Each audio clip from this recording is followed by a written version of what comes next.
The year is 1978 and a small family is pleasure boating in the waters of Loch Ness. The loch is unique amongst freshwater lakes and much deeper than most, reaching as deep as 744 feet in places. It's a long spit of a lake almost 22.5 miles long, yet about 1.5 miles wide. And there's evidence that it once was connected to the ocean. This fact, along with its mysterious depths, have long fueled rumors of a large creature living beneath its icy cold waves. Nessie, as it's taken to be called, has been spotted in the loch for almost 1,500 years. Yet to this family out for a pleasant boat ride, Nessie couldn't be further from their minds. The boat is zipping along the surface of the loch at a dozen miles an hour. The waters are calm today and the sun is high in the sky. It's a perfectly pleasant afternoon to be enjoyed on the water in the rented boat. Then suddenly the boat slams into a massive creature lurking just under the water. The boat is rocked and the engine grinds to a halt as the propeller is seriously damaged by the creature's body.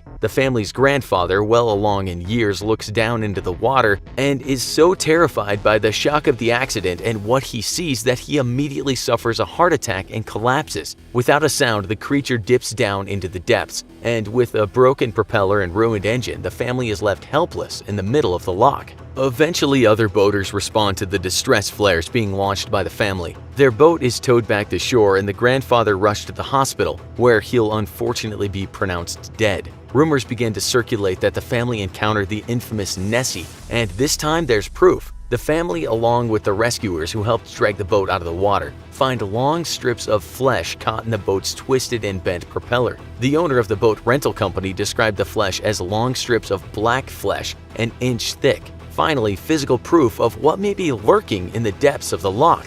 Unfortunately, when the boat rental company owner returns from consoling the family over their loss, his repair workers have stripped the stricken engine apart and thrown away the fleshy bits back into the water. In a fit of rage, the owner berates the repair workers. The only physical evidence of Nessie is lost forever. This incident occurred in the late 1970s, yet it wasn't the only collision with a large creature in the mysterious Loch Ness that was verified by multiple witnesses. In 1943, a Royal Navy vessel collided with what the boat's commander described as a very large animal, a living creature. In 1952, a man attempting to set a water speed record died when his boat struck a mysterious and very large wake in the middle of the loch. Could it be true then? Could Loch Ness be home to a creature as yet unknown by science? Many scientific and not-so-scientific expeditions have been dispatched to Loch Ness, and the results of similar expeditions to the alleged lake monster locations have encouraged some to believe in the possibility of Nessie. Lake Champlain in Vermont has long been home to a creature known as Champ,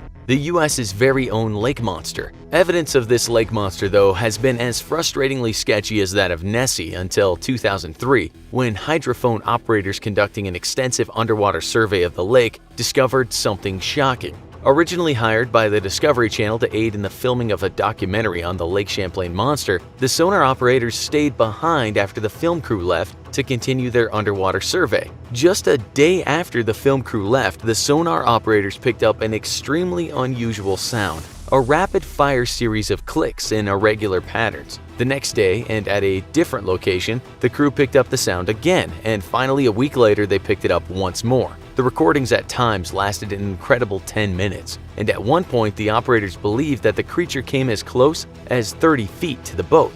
After evaluating the sounds recorded, Elizabeth von Muggenthaler, president of Fauna Communications Research, described them as biosonar of the same type used by whales and dolphins. To her, whatever creature made the sounds was a real living creature and very clearly using sonar to navigate the murky depths of Lake Champlain. She should know, too, as her company specializes in learning how animals communicate with each other, both on land and in the sea. Yet, Lake Champlain has no whales or dolphins and no access to the sea by which a lone whale or dolphin could accidentally wind up in the lake. Though Muggenthaler declined to speculate on how big this creature was or what it was, she made clear that the creature was not a fish, as the recordings were 10 times louder than any fish in the lake, and that it was for sure not a mechanical noise. A born skeptic, Muggenthaler would not go as far to endorse the existence of a lake monster in Lake Champlain, but is sure that her team did not record any known species living in the lake. In Loch Ness, sonar equipment has revealed some interesting and very intriguing finds.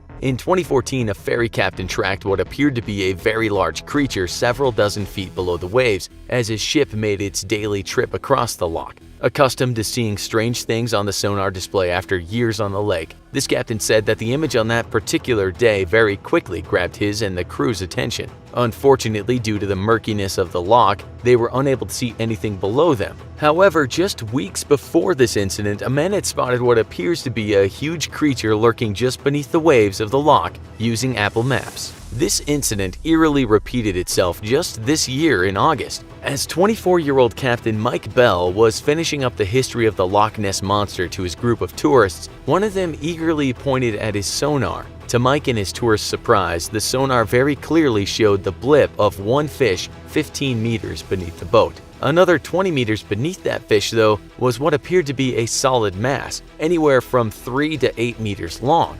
Does this prove Nessie's existence, or at least the existence of a large unknown creature in the lake? Well, it's certainly compelling evidence, but as experienced sonar operators know, schools of fish can often clump together so tightly that they resemble one solid mass. The loch is home to 10 different types of fish, and some, like the Atlantic salmon and sea trout, can group together in large schools. In 1975, though, an underwater expedition captured some extraordinary photos that may have hinted at the possibility of Nessie existing. This expedition used cameras sunk at varying depths and rigged to strobe lights to automatically fire when detecting movements. The cameras captured some very extraordinary pictures, including one image which came to be known as the gargoyle head. This photo shows what appears to be a monstrous head, though unfortunately a follow-up expedition in the 80s revisited that same spot and discovered a sunken log that looked exactly like the infamous photo. One of the other photos, however, was not so easily explained.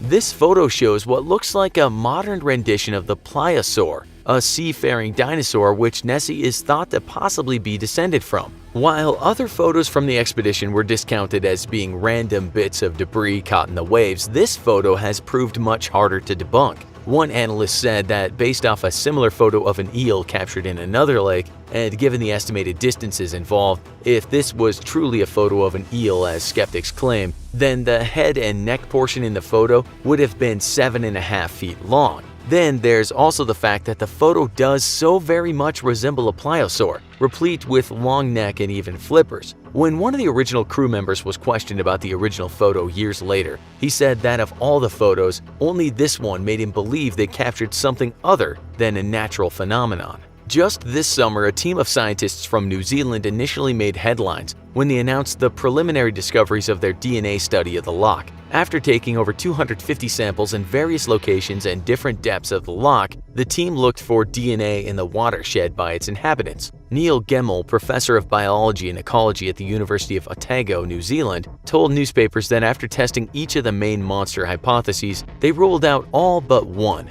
Nessie may possibly be a dinosaur after all. According to his original statement, there are a few things that are a bit surprising. After combing through the data, the research team scaled back expeditions dramatically. What they discovered was the presence of about 3,000 species in the loch, ranging from pigs, deer, and humans to the known fish species and thousands of bacteria. What the DNA study did not find was any evidence of a reptilian creature in the loch or of any unknown DNA or reptile cousin. The study found no evidence of crocodiles, lizards, adders, or any other reptilian relatives, though it did find plenty of frogs, toads, and other amphibians. The study did make one very shocking discovery though, and that's the sheer amount of eels in the loch. Everywhere the team tested, they discovered massive amounts of eel DNA, and Professor Gemmell went on to say that he was not sure if the loch was full of a massive amount of eels, more than anybody had ever estimated, or if there was simply a moderate number of very large eels. Eels far larger than any known throughout Europe. No giant eels have ever been caught in the loch, however, though if they did exist, then they certainly would account for many of the Nessie sightings, even the ones that we opened this episode with. A propeller could easily shear chunks of flesh off a very large eel, whose skin can sometimes be dark and even black. The European conger eel is the world's largest eel and have been discovered to be as long as 19 feet, growing to a maximum weight of 240 pounds. If conger eels had made their way into the loch, then certainly these monster eels could explain many Nessie sightings. Yet eels tend to stick to the bottom of their habitats, happy to sit down in the murky depths where they hide and search for food. With so many Nessie sightings at the surface, the conger eel is likely not a good match for what people have been seeing, if they've been seeing a creature at all. The DNA study seems to be a nail in Nessie's coffin, conclusively proving that Nessie does not exist. Yet believers have one ray of hope left. The DNA study did not detect the presence of any seals, and yet seals have been routinely discovered in the loch. It's believed that the seals, which are not native to the lake, swim up the River Ness from the ocean, staying in the loch for a few months at a time before making their way back out to open water. Could Nessie thus be doing the same thing? Sadly, with a depth of 30 to 100 centimeters in places, the journey would likely be impossible for an animal as large as Nessie. For those who believe, hope remains that the Loch Ness contains a hidden monster, perhaps a relic from prehistory. Yet modern science is slowly narrowing down on one conclusion, and that is that Nessie likely doesn't exist. Despite this, sightings of the same type of creature have been recorded in the area for almost 2,000 years, and this similarity in stories itself is intriguing evidence to the possibility that Nessie does exist or once existed in the waters of Loch Ness. Do you believe Nessie exists? Why or why not? Tell us in the comments. And as always, if you enjoyed this video, don't forget to like, share, and subscribe for more great content.